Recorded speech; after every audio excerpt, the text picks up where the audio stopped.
যে বিএনপি সমস্ত অন্যায়কে তারা প্রতিহত করবে, সন্ত্রাসকে তারা প্রতিহত করবে এবং সমস্ত দল সংগঠন সবাই তারা এই লক্ষ্যে কাজ করবে।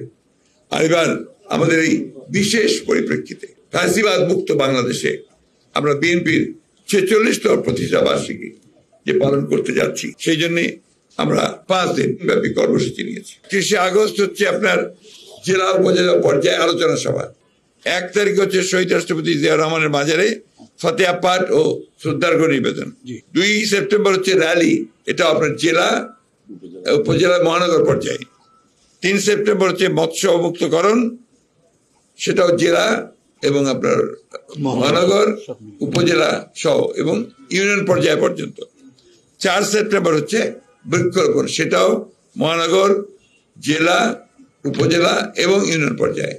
আর এর মধ্যে আমাদের আছে আপনার 1 সেপ্টেম্বর জিয়ারতের পরে বাংলাদেশ জাতীয়তাবাদী দলের 46তম প্রতিষ্ঠা বার্ষিকী উপলক্ষে একটা সাংস্কৃতিক অনুষ্ঠান হবে শহীদ মিনারে, আয়োজন করবে জাসাস। বাংলাদেশের গণতন্ত্রকে প্রাতিষ্ঠানিক রূপ দিতে, একটা প্রতিষ্ঠান হিসেবে পরিণত করতে কিন্তু এই বিএনপি সবচেয়ে বড় ভূমিকা পালন করেছে বরাবর।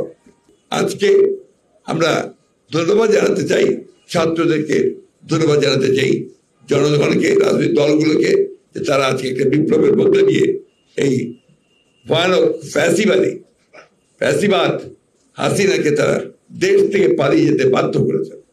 তারা দেশ ছেড়ে পালিয়ে গেছে। এখন আমাদের সামনে কিন্তু অনেক বড় সংগ্রাম, অনেক বড় লড়াই। সে লড়াইটা কি? এই বিজয়কে সংহত করা, সুসংহত করা। এই বিজয়কে যদি আমরা সুসংহত করতে না পারি তাহলে আবার কিন্তু নব্য ফ্যাসিবাদ এসে হাজির হবে। এই জিনিসটা আমাদেরকে মাথায় রাখতে হবে।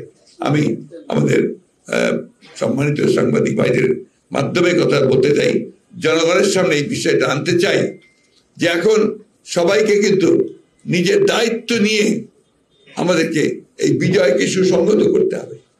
আজকে কেউ যদি সন্ত্রাস করতে চায়, কেউ যদি আপনার চাঁদাবাজি বা অন্য কিছু করে আপনার ক্ষতি করতে চায়, সেটাকে আমাদেরকে রাজনৈতিক নেতৃবৃন্দকে আমাদেরকে সেটাকে রুখে দিতে হবে এবং সেটাকে প্রতিরোধ করতে হবে। আমাদেরকে সুস্পষ্টভাবে বলা আছে সর্বক্ষেত্রে যে আইন শৃঙ্খলা যারা ভঙ্গ করবে তাদেরকে প্রতিহত করতে হবে এবং তাদেরকে আমাদের এখন যে আইন শৃঙ্খলা রক্ষাকারী বাহিনী আছে তাদের হাতে তুলে দিতে হবে। এ ব্যাপারে আমাদের খুব স্পষ্ট সিদ্ধান্ত হয়েছে যে আমরা কোনো রকম কোনো বিশৃঙ্খলা সন্ত্রাসকে আমরা সহ্য করবো না। 2012 সালে যখন আপনার তত্ত্বাবধায়ক সরকার বাতিল করে দিয়ে দলীয় সরকারের অধীনে নির্বাচনের ব্যবস্থা আবার আমলিক চালু করলো, তখন এই বিএনপি কিন্তু আবার সেটার বিরুদ্ধে রুখে দাঁড়িয়েছে। দেশনেত্রী বেগম খালেদা জিয়া, আমার এখনো মনে আছে, তিনি তার বক্তব্যে সেই প্রেস কনফারেন্সে পরিষ্কার করে বলেছিলেন যে আজ থেকে বাংলাদেশে চরম রাজনৈতিক অস্থিতিশীলতা শুরু হলো এবং সংঘাতের রাজনীতি শুরু হলো। সেটা প্রমাণিত হয়েছে বিগত বছরগুলোতে। আজকে দেখুন, তখন থেকে কিন্তু বিএনপি সংগ্রাম করছে, লড়াই করছে। এই সংগ্রাম লড়াইয়ে আমাদের অসংখ্য মানুষ প্রাণ দিয়েছে।